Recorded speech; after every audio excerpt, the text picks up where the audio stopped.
پرویز و کمال دوستان صمیمی بودند که از دوران دبیرستان این دوستی قدمت داشت.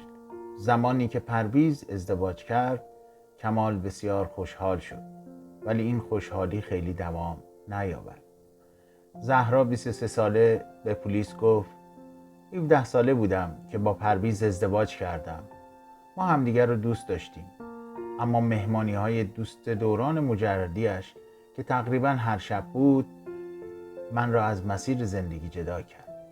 کمال با ابراز علاقهش به من وادارم کرد تا با او ارتباط برقرار کنم و همین باعث شد من با تصور این که با کمال میتوانم زندگی عاشقانه تری داشته باشم و در رفاه بیشتری باشم از شوهرم طلاق گرفتم. بالاخره زهرا تصمیم گرفت این موضوع را به خانواده‌اش بگوید، ولی آنها نه تنها او را سرزنش کردند، بلکه دیگر به خانه پدری راهش ندادند. با این وجود گوشش بدهکار این حرفا نبود و تنها به ازدواج با کمال می‌اندیشید. او میگوید رابطه پنهانی من و کمال هر روز بیشتر میشد و من با این کارها در نزد خانواده و بستگانم منفورتر میشدم. سرانجام بعد از 2 سال که از این ماجرا گذشت، کمال ناپدید شد. زهرا میگوید اون به من قول ازدواج داده بود، ولی با من ازدواج نکرد و به دنبال زندگی خودش رفت. این در حالی است که پرویز هم مدتی قبل با دختر دیگری ازدواج کرده بود.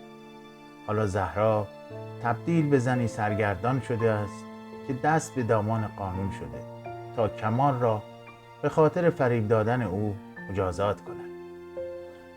با دستور قضایی کمال تحت تعقیب قرار گرفت و ادعا کرد با جدایی زهرا از شوهرش از سر دلسوزی و به خاطر نان و نمکی که در خونه اونا خورده بود این زن را صیغه کرده و قرار نبود با او ازدواج کنه. اون گفت میخواهد با کسی دیگری ازدواج کند. غزل دختر زیبا و جوان سر کلاس گیتار با امیرعلی آشنا شده بود.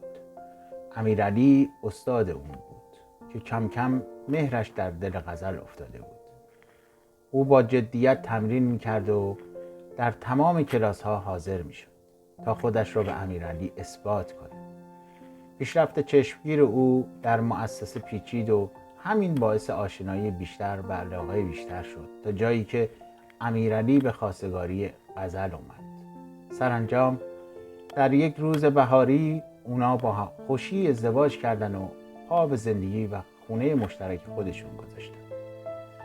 کلاس های آموزش موسیقی که شغل و محل کسب درآمد امیرعلی بود با ازدواج بیشتر شد و بسیاری از شاگردا به خونه اونا می اومدن.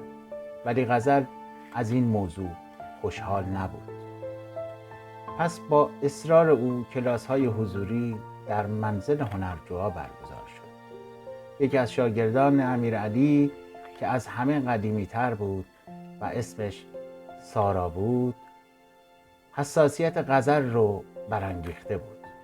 او با پیگیری های مکرر باعث ناراحتی امیرعلی میشد، ولی نمیتونست خودش رو کنترل کنه. خلاصه کشمکش زندگی از همین نقطه آغاز شد و پس از 1 سال بهشت زندگی رو تبدیل به جهنم سوزان کرد. کنجکاوی و شک لحظه به لحظه زندگی رو به کام هر دو تلخ کرده بود تا اینکه بعد از مدتی تیر خلاص از چله رها شد. یکی از دوستان دانشگاه غزل، الهام که شهرستانی بود، با او تماس گرفت. صدایش ملتهب بود و معلوم بود میخواد چیزی بگه، اما تواناییش رو نداشت. از غزل پرسید امیرعلی کجاست؟ غزل در جواب گفت اتفاقا برای کنسرتی به شهر شما اومده. الهام با کمی منمن کردن تصمیم گرفت واقعیت رو بگه. امیدوارم چیزایی که دیدم رو درست نباشه، اما لازمه که بگم من دیشب امیرعلی رو با یه خانمی توی رستوران هتل دیدمش که 2 نفری با هم شام میخوردن. دنبالشون رفتم و دیدم 2 تایی به یه اتاق رفتن. از رسپشن هتل در این مورد سوال کردم که گفت فقط به زن شوهرها با مدارک معتبر اتاق میدیم. گوشی تلفن از دست غزل رها شد. چندین بار سعی کرد با امیرعلی تماس بگیره ولی نتونست. خودش رو در خانه حبس کرد و فقط اشک ریخت. سعی میکرد خود را مجاب کنه که الهام اشتباه کرده و یا به هر دلیلی دروغ گفته. بالاخره امیرعلی به خونه برگشت. غزل اولین سوالش این بود در کدام هتل بودی؟ همین که امیرعلی اسم هتل رو گفت غزل به شیون زدن افتاد. غزل ماجرا رو برای او با داد و فریاد و اشک تعریف کرد ولی امیرعلی انکار کرد و به او انگ دیوانگی زد. بالاخره بعد از گذشت چند روز و تهدیدها و گریه‌های فراوان غزل امیرعلی به حرف اومد. غزل درست حد زده بود. همون شاگرد قدیمی که اسمش سارا بود سبب خیانت امیرعلی شده بود. یه روز سارا گریه کنان وقت زیادی رو برای صحبت با امیرعلی گذرانده و رابطه بین اون دو شکل گرفته بود. اونها 6 ماه صیغه کرده بودن. با اینکه امیرعلی بسیار پشیمان بود ولی غزل دیگه توان بخشش نداشت. خیانت کردن برای این مدت طولانی چیزی نیست که بتوان نادیده‌اش گرفت. یه روز که امیرعلی از سر کار به خونه برگشت دیگه اسباب و وسایل غزل در اون خونه نبود. تنها یک کاغذ بود که روی آن نوشته شده بود خدا حافظ.